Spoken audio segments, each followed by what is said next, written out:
Hey folks, so welcome back. So one thing I do hear about Flerfs claiming all the time is you can't have gas pressure without a container. When they mean container, they mean like a sealed container, something that's sealed that nothing can go in, nothing can go out. So you need like a perfect seal of a container. I've heard this loads of times, top Flerfs, whatever. It's always you can't have gas pressure without a container. Now I did show on a previous video of how you can have a pressure gradient, and you can't have a pressure gradient inside a sealed container. The gas would just fill the whole container and obviously equal pressure.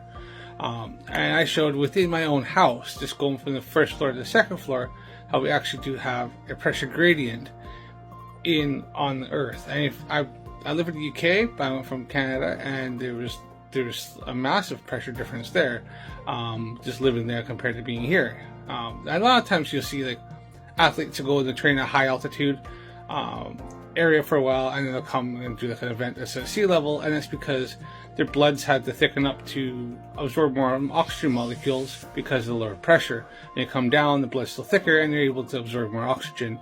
It's a trick that is used a lot of times in some athletics and stuff like that, especially long distance running and stuff like that. But I do digress. So I'm going to show you a clip from a video that was a debate done on journalism between FTFE and MC Toon versus Flatzoid and some other Flerf. And this is just a small clip of what the back and forth, and then I'm going to show you a demonstration. One thing Flerfs say we can't do, but they've been shown many times. In closed containers. Answer: gases diffuse, meaning they move from the area of high concentration to the area of low concentration. When gas jar is not sealed, the gas inside will diffuse into the atmosphere. To keep the gas from escaping, the container must be thoroughly sealed. Brainly in. That's not a gas law. And once again, in order to have a volume of gas, Mike, just like we said before, it must be 3, contained. 2, 1. Otherwise, due to Joule's free expansion of gas molecules, it will disperse and fill there will be no pressure. Yeah. Just the definition of volume alone debunks them. Again, another one from bias.com. The gas the intermolecular space between the molecules is quite large, so the particles of gas constantly move with high kinetic energy, and hence they occupy all the space in the container which they are placed. Notice we haven't found one thing where it says no containment for gases yet. So again, we yield our time so they can waste their time while they show us gas pressure without containment. Okay, go ahead. Tim? You strawman again. Yeah. We don't claim a specific volume. So could you show these things where, since we don't claim a specific volume, every time you talk about that, you're not talking about our claims. You're talking about something. Well, you're talking about your claims because you must claim a specific volume, right? You think the whole pizza pie dirt pizza is contained inside a fixed volume. Show the application of those volumes. Go ahead. Yeah, but first, before we go back to them, I do want to just, so they don't accuse us of just running away and not answering their question. They want to see gas pressure without containment. Then I'm going to show them a picture of that right now, but they're instantly just going to claim that it's fake. All right, are we all ready? It's already up on my channel. It's already on my channel, but here it is for all you guys on Jarens. There is a picture of gas pressure without containment. Can you just confirm, Toon, that there is no container there? There's no container there. And can you also confirm that there would be gas pressure there? What are you showing? There's gas pressure. I've been there. Yep. Somebody's sharing your screen. Is it not showing? Flatsoid's sharing his screen whilst we're talking for some reason. Yeah. My goodness, he's trying to cheat. Yeah, no, terrible. I feel like put your nose on the wall. We should definitely get some time back there. But yeah, so there is the picture of gas pressure without containment. And 3, 2, 1. Prepare that's fake. We don't care. Can I also say Jupiter? You can see Jupiter through a Nikon P1000. I've gotten it myself, and that is gas pressure next to space without a physical container. So. Yeah, but a couple good examples. And just to point out that the things that they showed weren't gas laws; they were just things on Google. We're still waiting for a gas law that says containment is required. But back to you guys. All right. Go ahead. That's it. Okay, first of all, we have to tell you, we never said picture. I have a picture of Bigfoot, or I have a picture of a fairy. That doesn't make fairies or Bigfoot real. You haven't yet shown us a demonstration. Do you know what demonstration is? And by the way, Michael, when you say you don't claim a volume, what is Dalton's law when we brought up Dalton's law? That is volume, you Burke. The volume. The dry air in Earth's atmosphere is about 78.08% nitrogen. That's a volume. 20.95% oxygen. That's a volume. And 0.93% argon. That's a volume. Yes, and I will talk that way because I have to educate you on your own globe model. So please, demonstrate, not make a picture of fairy in Narnia. Demonstrate gas pressure without containment. While you do that, I will quickly get you all the gas laws and show how all the gas laws require containment. Right. So, as you still didn't pay attention to what I'd said before, any volume of gas requires containment. Otherwise, it won't be in a volume. That's just the nature. That's how gases work, man. You didn't listen. I said that now 4 fucking times. Yeah, did you get onto that? And I'm sure, I know McToon and FTFE pointed that out. But Flatsword claims that pressure, the percentage of different gases in our atmosphere is volume.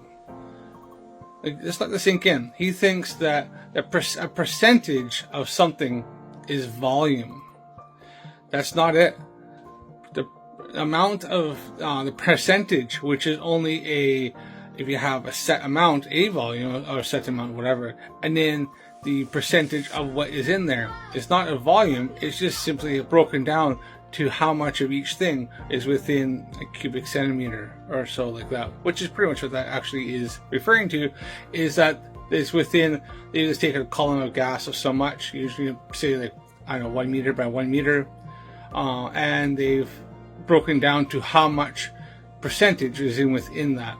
So percentages are not volumes. They're percentages. They're a breakdown of a particular bit. Say a shirt. Shirt is maybe, say, 30% cotton and 70% polyester. It's not the whole, it's not referring to the volume of the shirt. It's just referring to the percentage of how much of different elements are within that particular thing. Quite entertaining. This is how uneducated Flatsword really is. Okay, one thing Toon suggested was Jupiter. Here's a picture I took, and here's Saturn, a picture I took. Both gas giants, both have pressure. Okay, so here's a demonstration of having gas pressure without a sealed container. So lighten the candle here. What we're going to demonstrate is, I'm going to put this over top. This glass is not sealed, even on sitting down there. It's actually not sealed. And I'm going to let, what this is doing is burning up the air, or the oxygen, and all you're left with is carbon monoxide. Carbon monoxide is lighter than air, and see the buoyant force acts upon it and keeps it inside there. There's a force acting on a gas to maintain a pressure.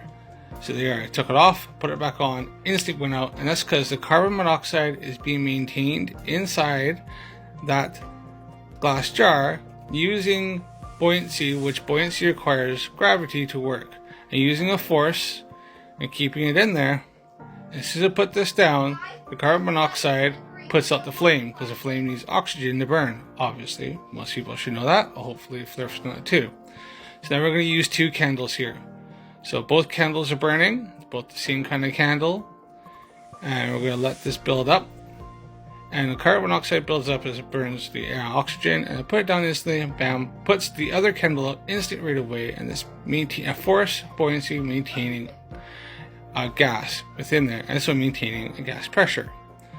Here we are going again.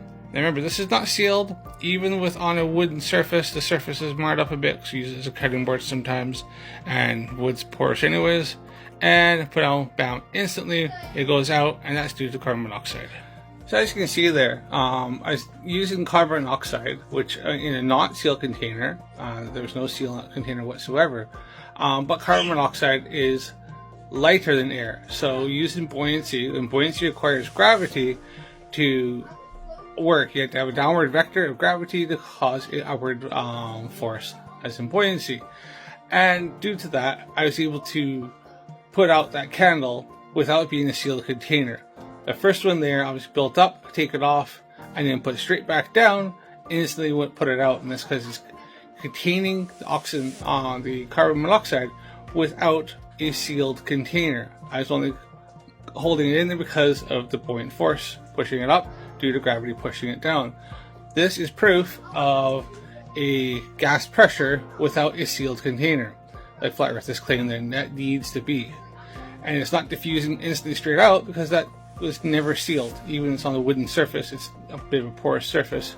It wouldn't create a perfect seal. And then I did with the 2 candles, where I actually had one do it, took it off instantly, put on the other one, and instantly went out right away. Now it's not down to wind or anything else. It's only down to the fact is that I was able to use a non-sealed container to hold on, have the carbon monoxide, and that's due to a force. A force is holding the carbon monoxide in there. A force can contain a gas. Just like for Earth, we have a pressure gradient. As you go up, you get less and less pressure, you have less and less gas as you go higher up. So, as Flerfs say, we can't have a pressurized next to a vacuum. What you don't realize is that we have a pressure gradient. So the higher you go up towards space, the less pressure you have. So the pressure gradually drops less and less and less and less and less. So what you actually have in reality is we have a tiny bit of pressure next to a tiny less bit of pressure, next to a little less pressure, next to a little less pressure, next to a little less pressure. Space is not a perfect vacuum. There's always molecules somewhere of different things. Where they've detected oxygen and stuff out to even 250,000 miles out to the moon. And if you look and see why the moon's kind of starting to get a bit of orangey kind of tint to it, and that's due to some of the hydrogen reacting to some of the elements inside the moon's surface, and it's actually causing almost like a rusty thing. And that's due to some of our atmosphere contacting the moon, some of the hydrogen and some of the oxygen. And that's because there's a tiny bit less and less and less and less. So Flerfs like to try to claim you can't have a pressurized system next to a vacuum, but we don't on the Earth. And other planets prove that. Gas giants like Jupiter and Saturn are gas giants, and as you go further up, you have less and less and less pressure. And as you go further down towards the planet, further down in, the pressure gathers greatly. Now Jupiter and Saturn have a lot more pressure because they're a lot more massive, and so they have build up the pressure as you go down towards the center. So there you go, Flerfs. A pressure showing pressure, gas pressure without a sealed container, like you always ask for. It's not that hard. You can do this, and a little bit of science, a little bit of knowledge explains this out. Thanks for watching, and see you. These Flerf tears just keep coming. Ah, yes. The good stuff. Always sweeten my coffee with the tears of Flerfs.